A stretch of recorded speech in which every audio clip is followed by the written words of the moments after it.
Long distance relationship to love story. हम आपके साथ एक बहुत ही प्यारी कहानी लव स्टोरी शेयर करने जा रहे हैं, जो कि एक सच्ची घटना पर आधारित है और मुझे यकीन है कि आपको यह कहानी ज़रूर पसंद आएगी। तो चलिए शुरू करते हैं। यह कहानी सोशल मीडिया वाले प्यार की है। इसमें एक लड़का होता है, उसका नाम शिब्बू रहता है। वो बहुत सीधा साधा लड़का रहता है।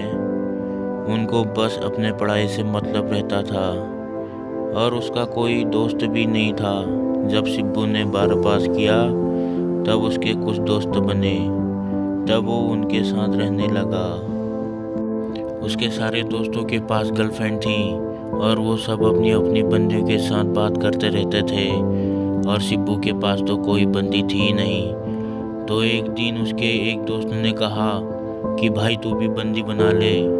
तो उसने बोला ये सब मुझे पसंद नहीं है, लेकिन अंदर ही अंदर शिब्बू को भी बंदी चाहिए थी, क्योंकि क्या करें, आजकल के लड़के खाने के बिना रह लेते हैं मगर बंदी के बिना नहीं रह पाते। तब शिब्बू ने इंस्टाग्राम ऐप डाउनलोड किया और उसमें वो अपने लिए बंदी ढूंढ रहा था, पर उसको बस निराशा हाथ लगी। तब उसने अपने एक दोस्तों को कहा जिसका नाम सोनू था। शिब्बू ने सोनू से कहा कि भाई मुझसे तो कोई बंदी बनती ही नहीं है, तो तू बनवा देना। तब सोनू ने कहा ठीक है, मैं देखता हूँ तेरे लिए कोई अच्छी सी प्यारी सी लड़की। अब शिब्बू की लाइफ में एक प्यारी सी लड़की की एंट्री होने वाली थी जिसका नाम प्रियांशी था। तब सोनू ने एक लड़की देखी, उसका नाम प्रियांशी था और उसकी फ़ोटो शिब्बू को दिखाई और पूछा देख ये कैसी है, इससे तेरी बात करूं? तो शिब्बू ने कहा हाँ हाँ कर। सोनू ने शिब्बू के लिए प्रियांशी से बात करी तो प्रियांशी बोली ठीक है, मगर पहले मैं उस लड़के की फ़ोटो देखना चाहती हूँ। तो सोनू ने तुरंत शिब्बू की इंस्टाग्राम आईडी दे दी और जब प्रियांशी इसकी इंस्टा आईडी खोली तो उसको शिब्बू पसंद आ गया। लेकिन प्रियांशी पहले शिब्बू को जानना चाहती थी, इसलिए वो पहले चाहती थी कि शिब्बू से दोस्ती करें। तब प्रियांशी ने सोनू से कहा लड़का तो अच्छा है। तो सोनू ने कहा तो बात करो, इससे चैट करो, मैसेज करो। तो प्रियांशी ने कहा कि पहले इसको ही बोलो मुझे मैसेज करने के लिए। सोनू ने कहा ओके, मैं बोल दूंगा उसे मैसेज करने के लिए। तब अगले दिन शिब्बू ने मैसेज किया प्रियांशी को, तो उसे तुरंत रिप्लाई दिया और धीरे धीरे उन लोगों की बातें होने लगी। बात होते होते एक दिन दोनों का नंबर एक्सचेंज हुआ। फिर वह दोनों की कॉल पर बात होने लगी और बात करते करते बहुत ही गहरी दोस्ती हो गई और फिर यह दोस्ती कब प्यार में बदल गया पता ही नहीं चला। और एक दिन प्रियांशी ने शिब्बू को प्रपोज कर दिया और शिब्बू तो पहली नज़र में ही प्रियांशी से प्यार करने लगा था।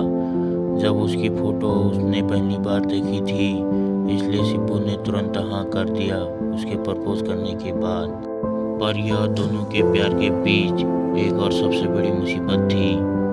वह यह थी कि यह दोनों का घर एक दूसरे के घर से काफ़ी दूर था। दोनों का घर अलग अलग राज्य में था। तब एक दिन शिब्बू ने प्रियांशी से मिलने का प्लान बनाया और अगले दिन शिब्बू प्रियांशी से मिलने के लिए उसके राज्य चला गया। और उस दिन प्रियांशी शिब्बू को अपने करीब अपने आंखों के सामने देखकर बहुत ही ज़्यादा खुश हो गई थी। वो दोनों साथ में खूब घूमे फिरे, साथ में बहुत सारी फ़ोटो क्लिक किए। और अब बारी आई जब शिब्बू अपने घर वापस जाने लगा, तब प्रियांशी रोने लगी और बोली मुझे तुम्हारे साथ ही रहना है, मत जाओ ना मुझसे छोड़कर। तो प्रियांशी ने रोते रोते कहा कि वो कैसे होगा। तो शिब्बू ने कहा उसके लिए हम दोनों को जॉब लेना होगा और वह दोनों ने प्लान बनाया कि जब तक हम दोनों नौकरी नहीं कर लेते हैं तब तक हम अपने घर वालों को नहीं बताएंगे।